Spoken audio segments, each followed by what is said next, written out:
So many notes and so many chords and so many ways to use them. And I like rock and roll, I like country, I like classical music, I like all kind of music, so I call it all rock and roll. Willie Nelson is one of the most recognizable names in American music. Over a career spanning more than 7 decades, he has written and recorded songs that have become part of the country music canon, including On the Road Again and Crazy. Now 92 years old, Nelson's life story includes more than his musical accomplishments. It is a record of early hardship, professional setbacks, personal challenges, and steady resilience. From his childhood in Abbott, Texas, to his later years as a touring musician and cultural figure, his path has been shaped as much by the difficulties he faced as by the successes he achieved. This is a clear look at what he has been through and where he is today. Willie Nelson was born on April 29, 1933, in Abbott, Texas. His parents separated soon after his birth. His mother left first, and his father remarried and moved away, leaving Willie and his older sister, Bobby, in the care of their grandparents. The family had little money, but his grandparents made sure the children had a roof over their heads and basic necessities. His grandfather, a blacksmith, introduced him to the guitar. Music became part of his life early, but stability was short-lived. When he was 6 years old, his grandfather died of pneumonia. This loss affected him deeply and left the children with only their grandmother to raise them. Nelson has said that the absence of his parents was harder than a death because he knew they were still alive, but not part of his life. The sense of abandonment stayed with him for years and influenced much of his songwriting. By the age of 7, Nelson was already using the guitar as a way to pass time and focus his energy. He learned chords by watching others play and practice daily. He began performing gospel songs in church and at local events. Life in rural Texas during the 1930s and 1940s meant contributing to the household from a young age. Nelson worked in the cotton fields, picking under the hot sun until his fingers blistered. The work was difficult and physically exhausting, but it was part of supporting the family. As a teenager, he took on a variety of jobs to earn money. He worked as a tree trimmer, a phone operator, a nightclub bouncer, an encyclopedia salesman, and a disc jockey. He often worked long hours during the day and played music at night. By the time he was 14, he was performing regularly in bars and with a local polka band, gaining early experience as an entertainer. In his early 20s, Willie decided to pursue music full-time and moved to Nashville, Tennessee. At the time, Nashville was the center of the country music industry, but breaking in was difficult. Nelson faced repeated rejection from record labels and producers who told him his voice was too rough and his style too unconventional. During this period, he lived in low-cost housing, including a small trailer near a cemetery. He supplemented his income by working as a radio disc jockey and playing in bars, but money was always tight. At one low point, Nelson drank heavily and lay down in the middle of a usually busy street at night. No cars stopped, and after a while, he got up and returned to a bar. The experience underscored his feelings of isolation at the time. He also tried to reconnect with his mother by hitchhiking to Portland, Oregon. He didn't make it on his own, but a truck driver gave him a ride and $10 for a bus ticket. Nelson has remembered this as a small act of kindness during a difficult period. By the late 1950s, Nelson was writing songs that began to attract attention, even if he was not yet recognized as a performer.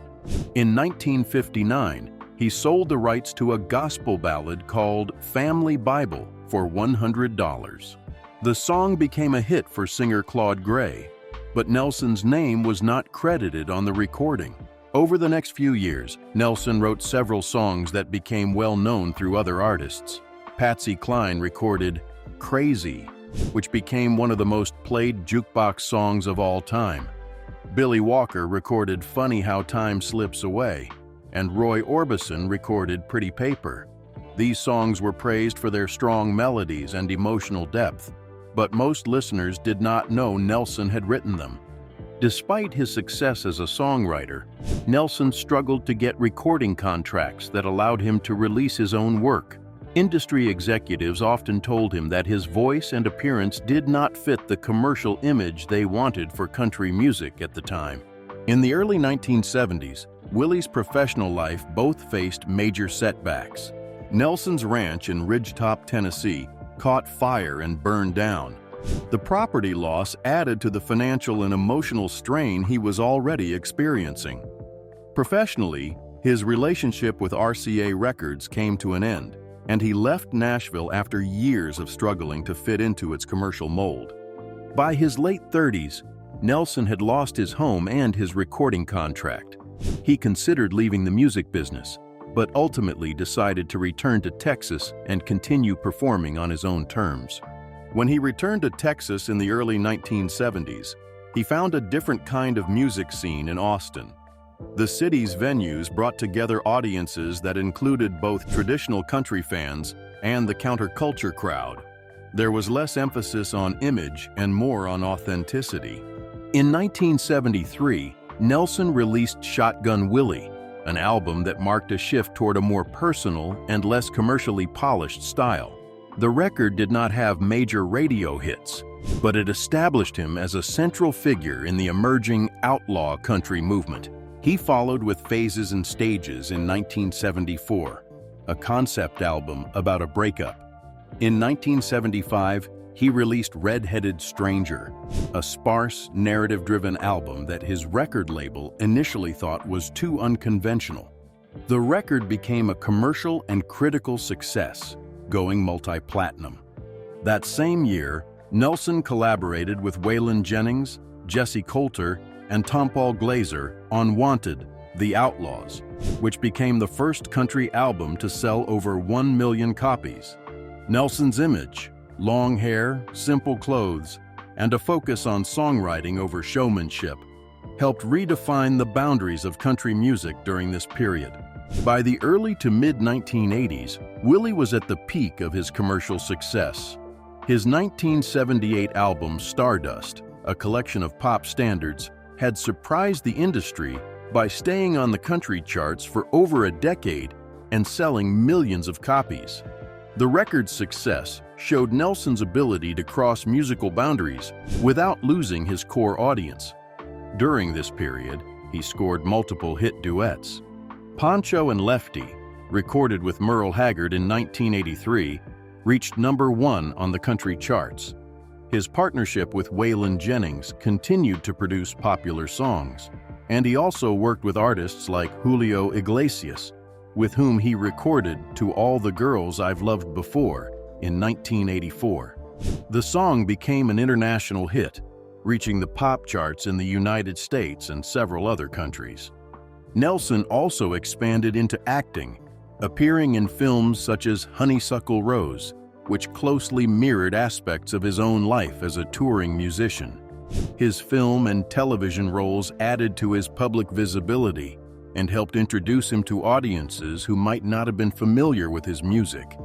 His first major film role was in The Electric Horseman, alongside Robert Redford and Jane Fonda. This appearance led to starring roles in movies such as Barbarossa and the film adaptation of Red-Headed Stranger. He also made frequent guest appearances on television, ranging from variety shows to sitcoms.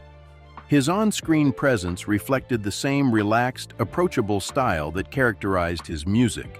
While acting was never his main focus, it became a steady part of his career, expanding his public profile and providing new opportunities for collaboration.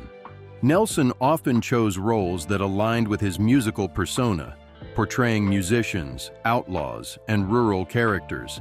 Over time, he became recognized not only as a respected songwriter and performer, but also as a familiar figure in American popular culture through his film and television work.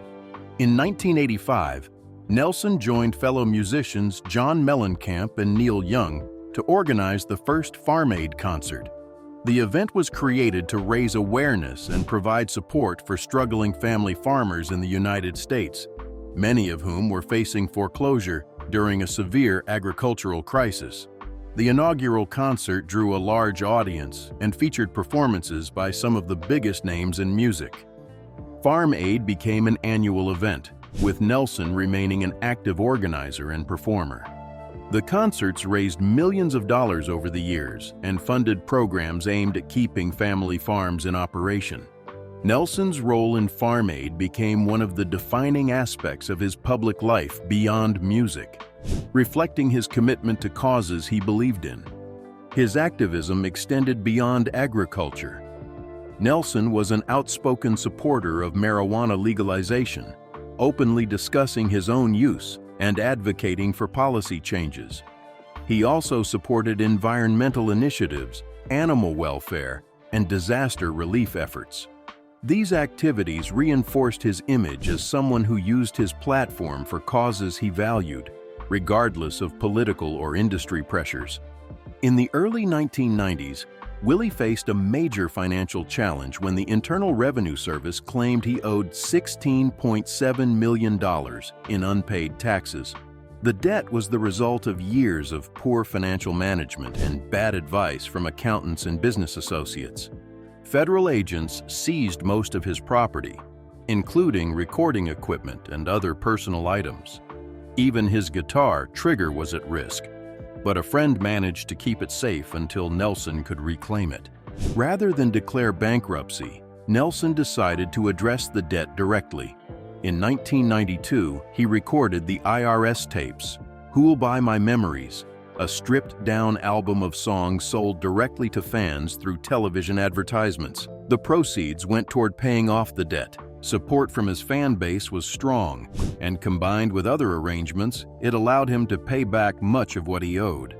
The episode reinforced his reputation for persistence and his close connection with his audience. On Christmas Day in 1991, Willie received news that his firstborn son, Willie Nelson, had died. Billy had been working on a gospel album at the time. His death was a profound personal loss for Willie, who later said it was the most devastating experience of his life. The tragedy had a lasting impact on him. He avoided performing Christmas shows for some time afterward, and when he returned to them, friends and fans noted a more subdued tone in his performances during the holiday season. While Nelson continued to tour and record music, the loss of his son remained a private sorrow that occasionally surfaced in interviews and in the emotional depth of his later work. Nelson has been married 4 times and has fathered several children. His first marriage was to Martha Matthews in 1952. The couple had 3 children together before divorcing in 1962. In 1963, Nelson married Shirley Colley, a fellow singer. That marriage ended in 1971 after she discovered he had fathered a child with Connie Koepke, whom he later married. Nelson and Koepke had 2 daughters before divorcing in 1988. In 1991, Nelson married Annie D'Angelo, a makeup artist he had met while working on a film. The two have been together since and have 2 sons. Annie has been credited with helping Nelson stabilize his personal life after decades of constant touring, financial difficulties, and public scandals. Nelson has been candid about the challenges of balancing family responsibilities with the demands of his career.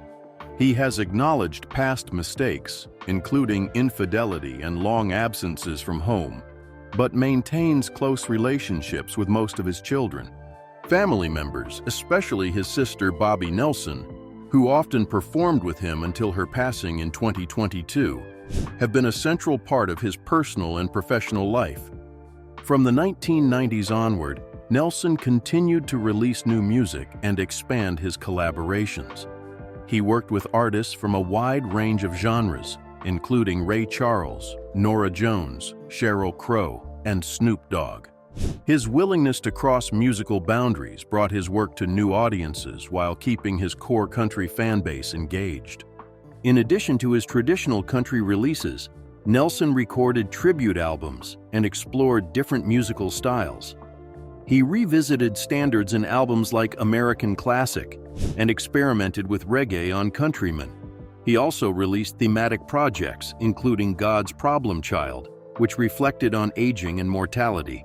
Nelson received multiple Grammy Awards during this period, including recognition for both vocal performances and collaborations.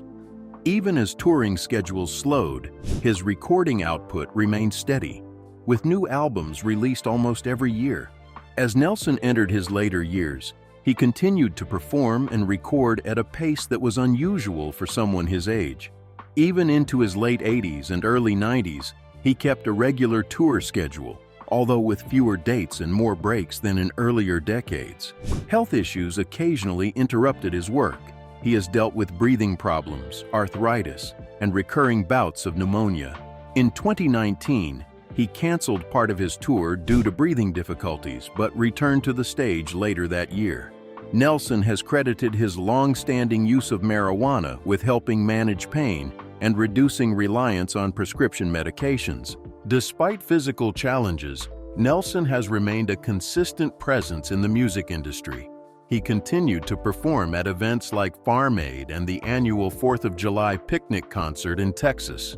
His later shows have often included collaborations with family members, particularly his sons Lucas and Micah, who have pursued their own musical careers. In addition to live performances, Nelson has stayed active in recording studios, releasing albums on a near-annual basis.